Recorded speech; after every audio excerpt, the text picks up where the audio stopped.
You'll never own anything worth respecting! Marcus, the cure period expires at midnight. You should call your lawyers. Why? Because your hotels have 50 minutes left. At 10:37 that night, my father-in-law poured a glass of reserve champagne over my head and told 300 guests I would never own anything worth respecting. At 11:50 shishase. The same man sat across from me asking me not to begin foreclosure on the hotels he had spent 40 years building. He thought those moments were connected by revenge. They were not. His debt had been coming due for 90 days. The champagne ran into my collar while Reginald Vale held the empty crystal flute like a trophy. Laughter moved through the nearest tables. Nervous at first, then easier when no one important objected. I looked at my wife. Nadia. She did not laugh. She lowered her eyes. That small movement hurt more than the drink because it answered a question I had been avoiding for months. 3 floors below us. My attorney was waiting in the hotel business center with a restructuring term sheet, a draft acceleration notice, and a file thick enough to explain every dollar. At midnight, a contractual cure period would expire on a loan secured by Vale Meridian's hotel portfolio. Northline Asset Partners held that debt. I ran Northline, but the decision was governed by a credit committee. Not my temper. By 1 in the morning, Reginald would have no jacket, no audience, and no certainty left to perform. He would ask me not to foreclose. I would have every personal reason to let the clock run out and every professional reason not to make that choice emotionally. The real story is how my marriage, his company, and my own secrecy all reached the same deadline on the same night. To understand why, I have to go back to the first time I met Nadia. It was not at a charity gala or a board dinner. It was in a crowded neighborhood bookstore where she was arguing with the owner about a shipment of children's science books that had arrived damaged. She was angry on behalf of people who were not even there, and I remember liking that immediately. At the time, I introduced myself as Marcus Reed, an independent restructuring consultant. That description was true, just incomplete. I also controlled Northline Asset Partners, a private credit firm my mother and I had built from a small distressed debt fund into something large enough to finance hospitals, logistics companies, and regional hotel groups without ever putting my face on a magazine cover.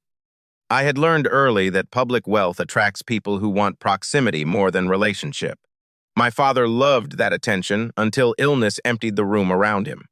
In his final months, men who had toasted him for 20 years stopped calling when there was no deal left to offer. My mother taught me the opposite lesson afterward. Let your work be visible when necessary. But do not let money become your introduction.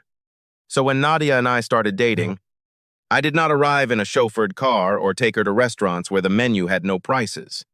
We ate noodles, walked city blocks after midnight, and split desserts because she always claimed she was too full before stealing half of mine. I was not testing her then. I was simply protecting a private life I had come to value. Nadia told me about her family slowly. Her mother had died when she was 13. And after that, Reginald had turned grief into work.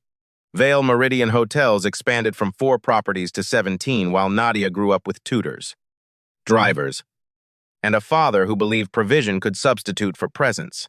She loved him. But she also knew exactly how exhausting his approval could be. The first time I met Reginald, he looked at my shoes before he looked at my face. We were having dinner at his townhouse, and I could almost see him calculating the price of everything I wore. He asked what kind of consulting I did, how many employees I had, whether I owned my apartment, and what my 5-year income trajectory looked like. Nadia kicked him under the table twice. I answered without embellishment. I told him I advised companies with debt problems, that I worked with a small team, and that I rented because I traveled often. All of that was accurate. What I did not mention was that some of those companies owed money to funds I controlled, or that the apartment building itself sat inside a real estate partnership in which Northline was the majority investor. Reginald decided I was temporary. He never said that directly in the beginning. He preferred polished insults, the kind that arrived dressed as advice. He sent me job postings for executive roles I had no interest in. He recommended tailors. He once handed me the card of a wealth manager and said, with a smile, that even modest incomes benefited from discipline. I thanked him every time. Nadia used to defend me. That mattered. She would tell him my work was meaningful, that I was not impressed by titles, that he should stop treating dinner like an acquisition meeting. In the car afterward, she would squeeze my hand and apologize. I told her she did not owe me apologies for someone else's behavior. Back then, I believed the boundary between them was strong enough. We married 2 years later in a garden behind a small museum.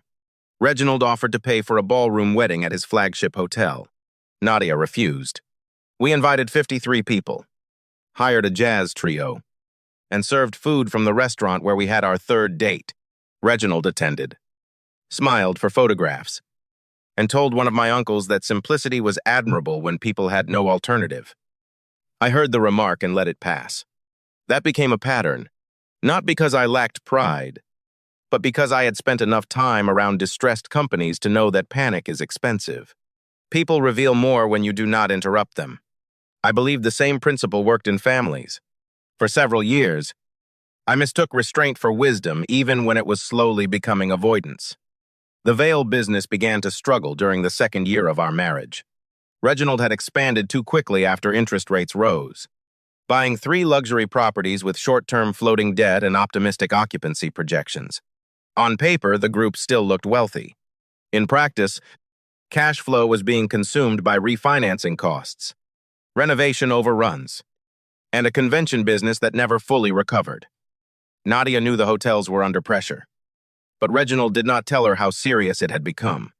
He told everyone the same thing: temporary liquidity mismatch. I heard the phrase at Sunday dinners so often that it became almost ceremonial. Because of my work, I understood what it usually meant. It meant someone had run out of good options and had not yet admitted it. One Monday morning, a Vail Meridian loan package reached Northline's credit committee because a regional bank wanted to reduce hotel exposure. I disclosed my marriage and left the room before price was discussed. Compliance recorded the recusal. Outside counsel reviewed it, and the remaining partners voted without me.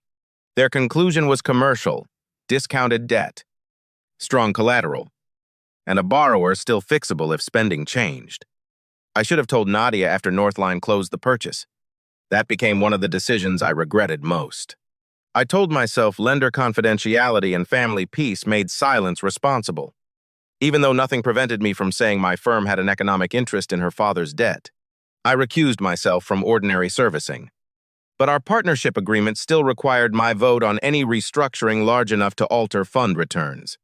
For 18 months, the independent servicing team gave Vail Meridian flexibility that could be defended on paper, reporting extensions, a revised covenant package, and an interest reserve supported by fresh collateral.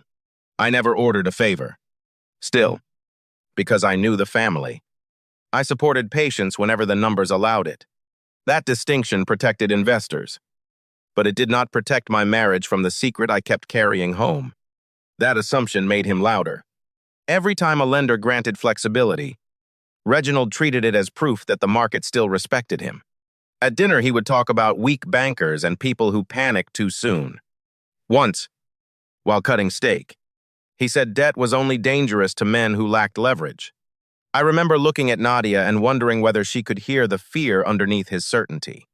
She could not, or did not want to. By then, she had joined Vail Meridian as director of brand strategy. Working for her father changed the balance in our marriage.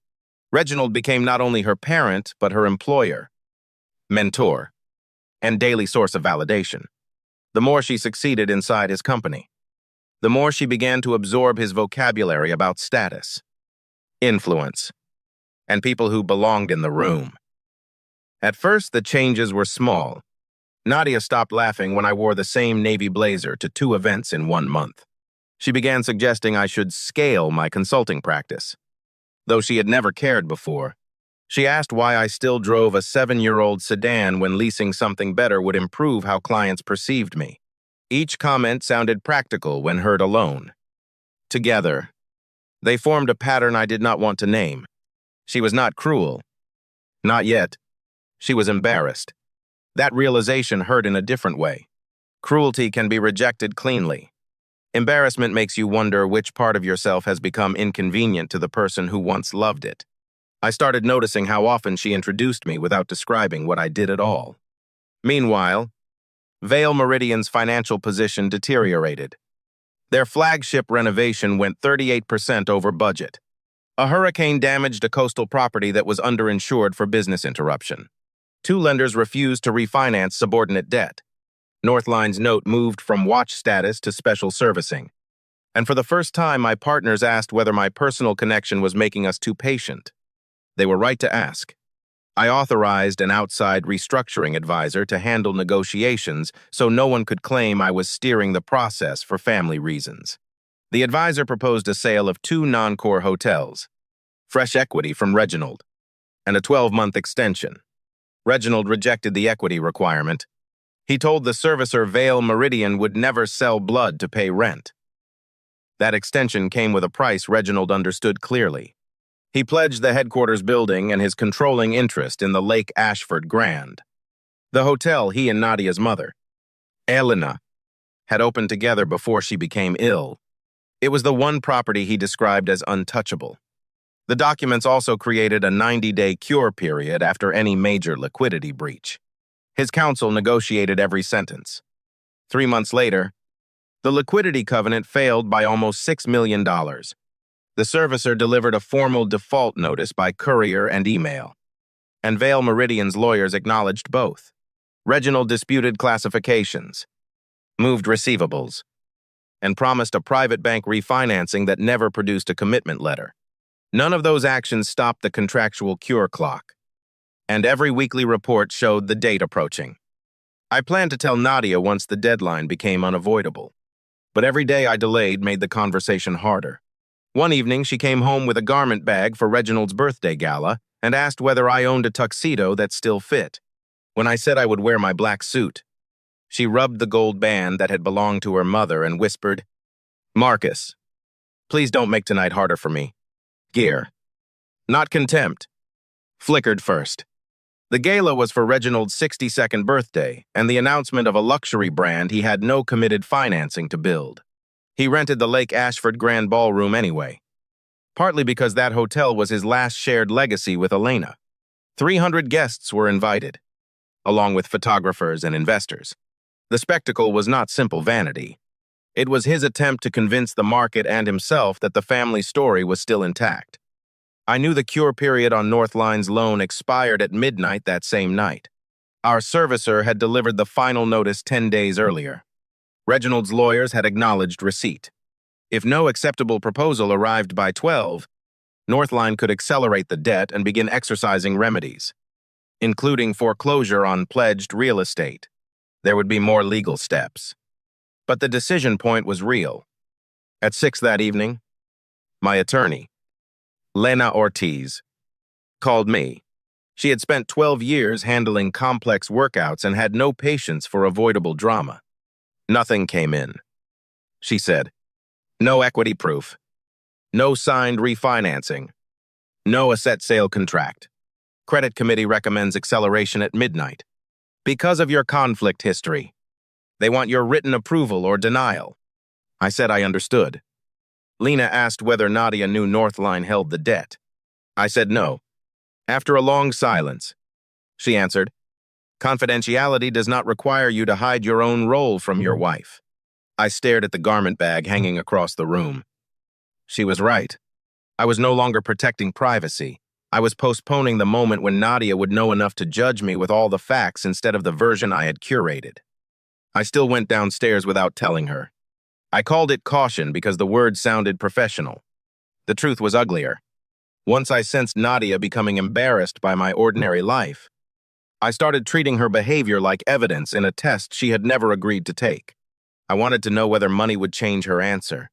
By choosing silence, I helped create the exact uncertainty I claimed to fear. The ballroom glowed with amber light and reflected gold from the lake beyond the windows. Reginald loved rooms that made wealth visible. Floral towers blocked sightlines. A string quartet played beside a wall of champagne, and servers carried trays beneath a projection of the Vale Meridian logo. I had seen bankruptcy filings with less production value than that birthday. Nadia was already there when I arrived. She wore a dark green gown and the diamond earrings Reginald had given her after her first promotion. She looked beautiful, and for one painful second I remembered the woman in the bookstore arguing over damaged science books. Then she saw my suit, glanced toward her father, and the memory disappeared beneath the expression on her face. "You came like that?" she asked. I looked down at myself. The suit was tailored, understated, and probably cost more than Reginald assumed my monthly rent did. I said, "Like what?" Nadia lowered her voice. "You know what I mean. Tonight matters to him. Can you please just stay out of the center of things?" She kissed my cheek before I could answer and walked away. I spent the first hour near the edge of the room. Several people knew me professionally, but they also knew Northline valued discretion. So no one announced what I did. A restructuring banker named Ellis Monroe shook my hand and asked quietly whether we were really going to let the Vale clock run out. I told him tonight was not the place to discuss it. Reginald noticed us speaking. He appeared a minute later with two investors behind him. "Marcus," he said, using the tone people reserve for a waiter they have summoned twice. "I didn't know you knew Ellis." Before I could answer, Ellis said we had worked together for years. Reginald smiled, but his eyes sharpened. He asked on what. I said, "Complicated debt." Ellis excused himself before the conversation could grow teeth. Reginald laughed as if I had made a joke. "Complicated debt," he repeated. "That sounds almost important." The investors smiled politely. I had heard enough versions of the sentence over the years that it no longer surprised me. But Nadia was standing close enough to hear it. She did not intervene. She adjusted the bracelet on her wrist and studied the floor. Dinner began at 8:30. My place card sat at a rear table while Nadia's was beside her father at the head table. The event planner quietly showed me an earlier seating sheet on her tablet. My name had originally been beside Nadia's, then moved that afternoon at Reginald's request. I thanked her and sat down. The small proof mattered because humiliation feels different when you know it was planned rather than accidental. At 9:15, Reginald gave a speech about legacy. He described Vale Meridian as a family institution built on discipline, judgment, and knowing the difference between people who create value and people who attach themselves to it. The room applauded. His eyes found mine on the last sentence. I felt something in me become very still. Then he announced the Aurora Collection, a new line of boutique resorts scheduled to launch the following year. I knew there was no committed construction financing. I knew 2 sites were still under option agreements. I knew the company had less than 3 weeks of operating liquidity if vendors accelerated payment. But the screen behind him showed architectural renderings as if concrete had already been poured. When the applause ended, I stepped into the corridor and called Lena. I asked whether any refinancing evidence had arrived. "Nothing," she said. "Their counsel sent another request for 30 days. No new consideration. No principal paydown. No sponsor equity. Credit committee rejected it unanimously." She reminded me that my final decision was due at midnight. I said I would call before then. I returned to the ballroom because leaving would have felt like hiding. Nadia intercepted me near the bar. She was angry now. "Why were you talking to Ellis?" she asked. I told her he was a professional contact. She said her father thought I had been fishing for information about the company. I almost laughed at the absurdity, but there was nothing funny in how sincerely she believed it. I returned to the ballroom because leaving would have felt like hiding. Nadia intercepted me near the bar, twisting her mother's ring around her finger. She asked why I had been speaking with Ellis and said Reginald thought I was fishing for information. I told her Ellis was a professional contact. She looked exhausted rather than angry. But the next thing she said revealed how deeply her father's judgment had become her own. "Nadia, I know more about distressed hotel debt than your father thinks," I said. It was the closest I had come to telling her. She stared at me and replied, "This is what he means. You make yourself sound adjacent to important things. But I never know what is real with you." The accusation hurt because part of it was unfair and part of it was not. I had spent years giving her accurate fragments instead of a whole truth. I asked whether she was ashamed of me. She looked toward the head table before answering. I am scared that I built my life around someone who is content staying small, while everything here depends on me keeping up. That was not the sentence of a cartoon villain. It was the sentence of a frightened woman who had started confusing visible status with safety. It still broke something between us. That distinction mattered to me because anger was beginning to arrive. It was not explosive. It was cleaner than that. I was angry at Reginald for his contempt, at Nadia for borrowing it, and at myself for creating a marriage where a material part of my life had been hidden behind carefully accurate sentences. Every person in that ballroom had made choices. Mine were simply quieter. Reginald found me at 10:20. He had been drinking, though not enough to lose control. He carried himself with the ceremonial confidence of a man celebrating a future he had already described into existence. "You look miserable," he said. I told him I was thinking. He said thinking was useful only when it produced results. Then he asked what I had ever actually built. I could have answered Northline. I could have told him about the companies we had saved, the debt we had bought, the hospitals we had refinanced, or the hundreds of employees whose payrolls had continued because my team chose patience over liquidation. Instead, I said, enough to understand when someone is overextended. His smile vanished. The room nearest us quieted. Reginald lifted a fresh champagne flute from a server's tray. I saw his intention early enough to step aside, but I stayed because some tired part of me wanted the moment to become undeniable. He tilted the glass. Cold champagne struck my hair and slid behind my collar. Someone inhaled sharply. The quartet kept playing for several seconds before realizing the room had stopped moving. Then he said, "That is the closest this man will ever come to owning anything valuable." A few guests laughed after checking his face for permission. I looked at Nadia. Her fingers closed around her mother's ring, and her eyes filled. But she still lowered them. The image fixed itself in me, a room watching cruelty, a wife unable to oppose her father, and a man me who had let silence become the architecture of his marriage. I wiped my face with a linen napkin and asked Nadia one question. "Do you agree with him?" She took 3 seconds. I remember them because the ice from the champagne was melting down my spine while I waited. She finally said, "Tonight isn't the time." That was not agreement. But it was not defense either. The ambiguity I had cultivated for years had finally returned in the one form I could no longer tolerate. The room nearest us quieted. Reginald lifted a fresh champagne flute from a server's tray. I saw what he intended before he did it, and I had enough time to step away. I did not. He tilted the glass over my head. Champagne ran through my hair, down my temple, and into my collar while the people around us froze between discomfort and fascination. Then came the line I would remember longer than the humiliation itself. "That is the closest this man will ever come to owning anything valuable." A few people laughed because wealthy rooms often mistake cruelty for permission when the cruel person has status. Nadia did not laugh. She stared at her father, then at me, and finally looked toward the floor. At 10:41, I entered the business center. Lena looked at my soaked collar, then at my face, and silently handed me a towel. On the table were monthly cash reports, default notices, committee minutes, and the same restructuring proposal Vale Meridian had been discussing for weeks. Seeing the paper trail after the ballroom mattered. It reminded me that whatever I decided next had to survive daylight. Regulators, investors, and my own anger. "Tonight isn't the time," she said. I nodded. That answer was enough.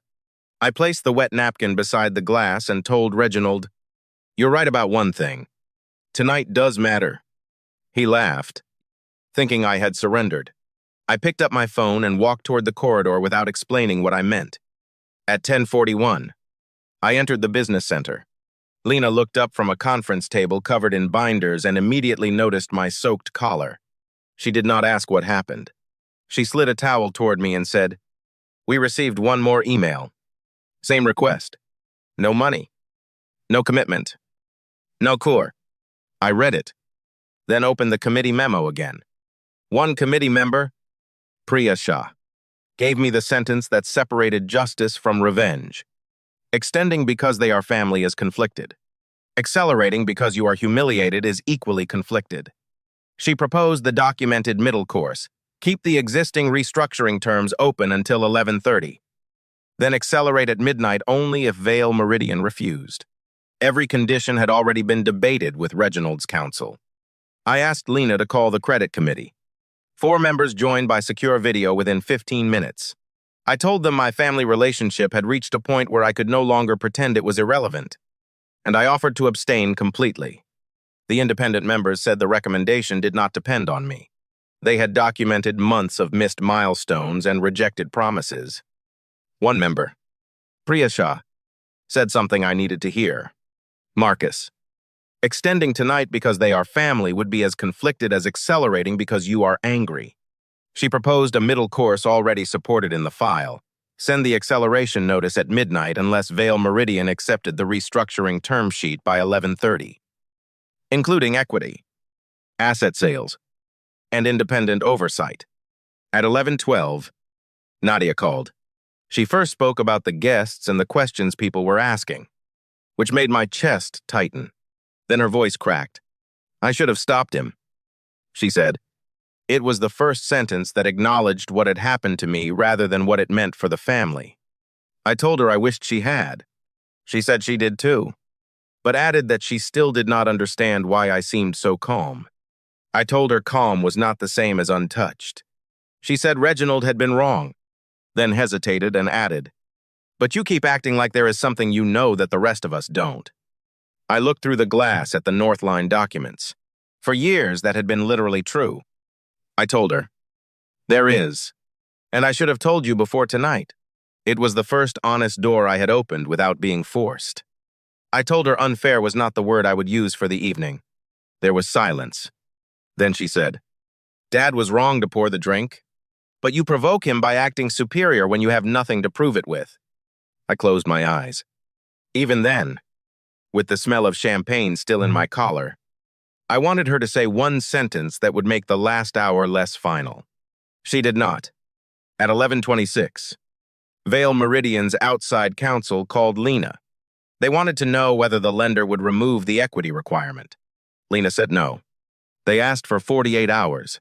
She said the cure period had already been 90 days. They asked who had authority to approve an exception. Lena looked across the table at me before answering, Northline's managing partner. 4 minutes later, someone in Reginald's legal team apparently searched the ownership records more carefully than they had before. Northline was private, but not invisible. A chain of entities led to a regulatory filing containing my full name. At 11:34, Nadia called again. This time she did not speak when I answered. I could hear ballroom music behind her and someone saying my name in the distance. Marcus, she finally whispered. What is Northline Asset Partners? I looked through the glass wall at Lena, who was gathering the final signature pages. It's me, firm, I said. Nadia breathed in sharply. I added the part she needed to hear before Hope rearranged her memory. And the loan your father has been trying to extend for the last 90 days is ours. Nadia said my name as if it had become a question with too many answers. I told her the term sheet had been delivered before anyone discovered who I was, and that the committee's conditions came from months of missed milestones. If he accepts, there is a path, I said. If he refuses, remedies begin after midnight. Foreclosure would still require notices, filings, and time. Nothing about tonight lets me seize a hotel because I am angry. Then she asked why I had never told her.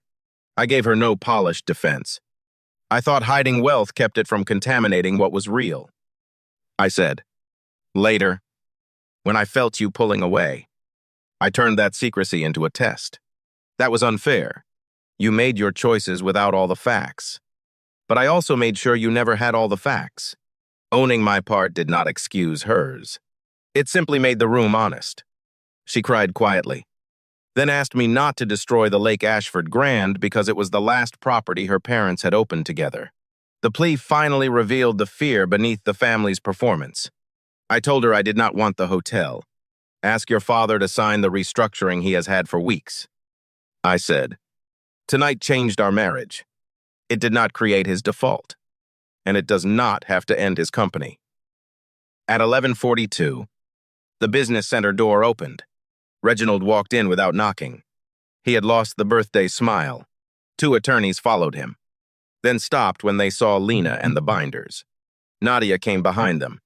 Reginald looked at me, at the wet collar of my shirt, and then at the Northline logo on the screen. For once, he did not begin with an insult. "You own the lender," he said. I corrected him gently. "I control the managing partner. Northline owns the debt through a fund. There are investors and a credit committee. I cannot erase their interests because we are related." He looked as if the technical distinction offended him. Men who spend their lives personalizing power often struggle when power answers to process instead. Reginald pulled out a chair but did not sit. "How much do you want?" he asked. It was revealing that money was his first language even then. I told him the term sheet already stated what the lender required: $25 million in fresh sponsor equity, 2 hotel sales within 6 months, an independent turnaround officer, and limits on new development spending until leverage fell. He called the conditions humiliating. Lena replied that foreclosure would be more humiliating and considerably more expensive. One of his attorneys touched his arm and quietly reminded him that the debt was valid, the default uncured, and the notices properly delivered. Reginald looked at the lawyer as if loyalty should have changed the law. It did not. Reginald called the conditions humiliating. Lena answered that the term sheet had been negotiated over 4 weeks and that foreclosure would expose him to far greater loss.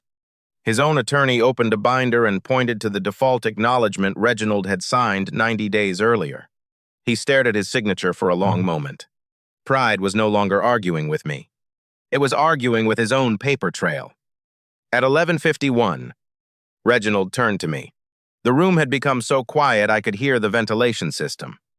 "Marcus," he said, using my first name without contempt for the first time I could remember. "You know what this company means to Nadia." I looked at her. She was crying openly now. "I know what it means," I said. "That is why there is still a term sheet on the table." He lowered himself into the chair. His shoulders seemed smaller without the ballroom around them. "If you accelerate, the banks will run. Vendors will tighten. We could lose everything before we can sell anything properly." He was right, and that was exactly why the restructuring plan existed. I told him so. He stared at the pages as if accepting them would require surrendering an identity, not merely assets. At 11:51, Reginald turned to me. "You know what this hotel means to Nadia. Elena chose the lakeside herself." His voice was thinner now. I looked at the old photograph of Nadia's mother displayed near the conference room entrance for the birthday event. "I know," I said. That is why the term sheet preserves the flagship if you fund the equity and sell the properties that are draining it. He sat down slowly. "If you accelerate, vendors will tighten and the other banks will panic. We could lose assets before we can sell them properly." He was right, and the admission finally stripped away the theater. I told him the restructuring existed to prevent that chain reaction. For the first time all night, we were not arguing about status. We were talking about consequences that would fall on employees, lenders, and a family history. At 11:56, he asked the others to step out. Lena stayed near the open door, and Nadia remained beside him. Reginald looked at me for a long time. "Please, Marcus," he said, "do not begin foreclosure on my hotels, especially not this one." There was no applause, no satisfying gasp, no victory music, only the hum of an air conditioner and a man finally speaking without armor. I had imagined that hearing him ask might feel like vindication. It did not. The cold champagne had dried sticky at the edge of my collar, and I suddenly understood that humiliating him back would not undo what happened upstairs. I saw an aging father terrified of losing the last building he associated with his wife. Compassion arrived, but it did not erase the numbers or the responsibilities attached to them. "I am not asking you to beg," I said. "I am asking you to choose." I pushed the term sheet toward him and explained each condition again. Real equity, 2 planned asset sales, independent oversight, and no vanity expansion until leverage fell. You can lose part of the empire and keep a viable company, or protect the appearance of the empire until the creditors decide for you. Reginald looked at Nadia. She wiped her face and picked up the papers herself. "Sign it," she said. Then she placed her mother's ring on the table between them. "You spent years telling me this family survives by never looking weak. Mom built this hotel with you because she wanted people to feel welcome here. Tonight we made someone in our own family feel small so we could feel important." The words hit him harder than anything I could have said. He closed his eyes, then took the pen. His attorney returned, reviewed the signature blocks, and countersigned the acknowledgement. The completed acceptance reached Northline's secure server at 11:59 and 12 seconds. Lena closed the draft acceleration letter without signing it. The deadline passed, but the foreclosure process did not begin. That detail matters. Revenge would have made a cleaner story, but it would also have made me exactly what Reginald believed power was for. Northline belonged to investors as well as me. The committee process protected him from my anger and protected the fund from my sympathy. The most satisfying choice available was not destruction. It was forcing every person in that room, including me, to live under the same rules. Nadia moved out of our apartment 3 days after the gala. She did not leave because I asked her to. I came home and found 2 suitcases beside the door and her wedding ring on the kitchen counter. She said she needed space to understand what had happened, including what I had hidden. I told her she was right about that. The truth did not make her betrayal of me disappear, and her betrayal did not make my secrecy wise. We met with a counselor twice before deciding to separate permanently. Those sessions were harder than any negotiation I had handled. Nadia admitted that working for her father had slowly changed what she valued and that she had begun measuring me through his eyes. I admitted I had treated transparency like a risk to be managed instead of a responsibility to the person I married. Nadia moved out 3 days later. She stood in our kitchen beside 2 suitcases, turning her mother's ring in her palm. She said the gala had shown her something ugly about herself, but discovering Northline had also shown her how much of me she had never been allowed to know. I told her both things were true. We held each other for a long moment, not as reconciliation, but as grief finally becoming specific. We tried 2 counseling sessions before deciding to separate permanently. Nadia admitted that fear for Vale Meridian had made her cling to her father's definition of security, and that my apparent lack of ambition had become a target for that fear. I admitted I had responded by turning the marriage into a hidden test. The therapist called it a cycle of secrecy and projection. Neither of us argued. Reginald and I did not speak privately for almost 4 months. Our only contact occurred through restructuring meetings where he treated me with a formality so complete it became its own apology. He followed the turnaround plan because he had no viable alternative. But over time, I noticed something change. He stopped interrupting advisors. He began asking questions before giving speeches. 6 months after the gala, the first hotel sale closed above the minimum valuation in the term sheet. Vale Meridian used the proceeds to reduce principal, and Northline released 1 piece of collateral. The company was smaller, but its liquidity had stabilized. Reginald sent me a 1-line message that evening. "The plan worked." I replied, "The work is not finished." He wrote back, "I know." A week later, he asked to meet at the same neighborhood bookstore where Nadia and I had first crossed paths. I assumed Nadia had told him the story years earlier. He arrived without an assistant and ordered coffee from the counter. For several minutes, we spoke about the restructuring. Then he put both hands around the paper cup and stared at them. 4 months later, Reginald asked to meet at the bookstore where Nadia and I had first met. He arrived alone and ordered coffee. After the restructuring update, he said, "I poured champagne on you because I thought humiliation would restore the order I understood." Then he looked toward the children's science shelf. Nadia told me Elena would have hated what I did. She was right. He said he had always sorted people into those with leverage and those without it.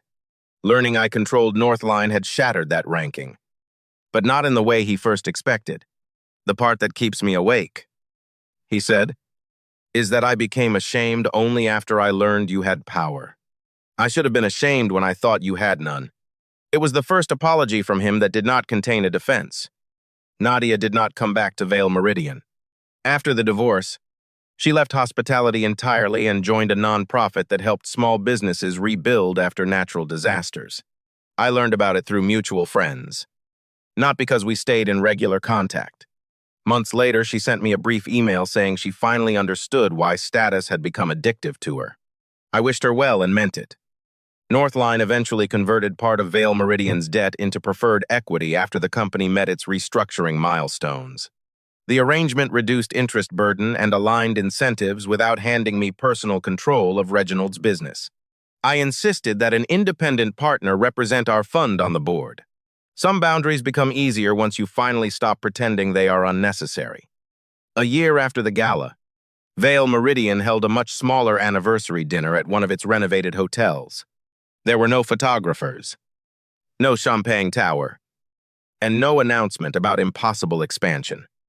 I attended because Northline was an investor and because Reginald invited me directly. My seat was not at the head table. I had specifically asked that it not be. During his remarks, Reginald spoke for 6 minutes instead of 40. He thanked employees, lenders, and the turnaround team. Then he said the company had nearly failed because leadership had confused appearance with strength. He did not mention my name or the gala. He did not need to. The people who mattered understood that the sentence had cost him something to learn. After dinner, a young hotel manager approached me and said she had heard rumors that I was the lender who had saved the company. I corrected her. No lender saves a borrower by itself. Vale Meridian survived because people accepted painful facts early enough to act on them. Reginald had nearly missed that window. But once he signed, hundreds of employees did the work that followed. Driving home that night, I thought about the champagne again. For months I had remembered the cold liquid, the laughter, and Nadia's eyes moving toward the floor. Now the memory felt less like a wound and more like a marker on a road. It showed me exactly where several illusions ended at once. Reginald's illusion of invulnerability, Nadia's illusion of status, and my illusion that secrecy kept love pure. Driving home, I remembered the cold champagne and the 3 seconds before Nadia answered me. For months, those memories had felt like wounds. Now they felt like coordinates, the exact place where Reginald's illusion of invulnerability, Nadia's illusion of visible security, and my illusion that secrecy could protect love all failed at once. None of us walked away from that ballroom innocent, but none of us had to remain unchanged. I still value privacy. I still drive cars longer than people expect and avoid turning money into a personality. But the people close to me now know the material truths of my life. Trust cannot be measured by starving someone of information and judging how they behave in the dark. A relationship is not a due diligence exercise. And love is not stronger because one person secretly controls the terms. Reginald once believed strength meant never having to ask. The night he asked me not to foreclose, he was not weak. He had been weak when he protected appearances from arithmetic and dignity from empathy. Signing the restructuring plan was stronger than pouring champagne on me because it required him to surrender the version of himself that had nearly cost hundreds of people their livelihoods. The lesson I carried away was not that the quiet man might secretly be richer than everyone laughing at him. That is only the twist. The deeper truth is simpler. How you treat someone before you know what they control reveals more than how quickly you apologize afterward. And if you want trust to survive success, failure, money, or family pressure, do not build it on a secret test and call the silence love.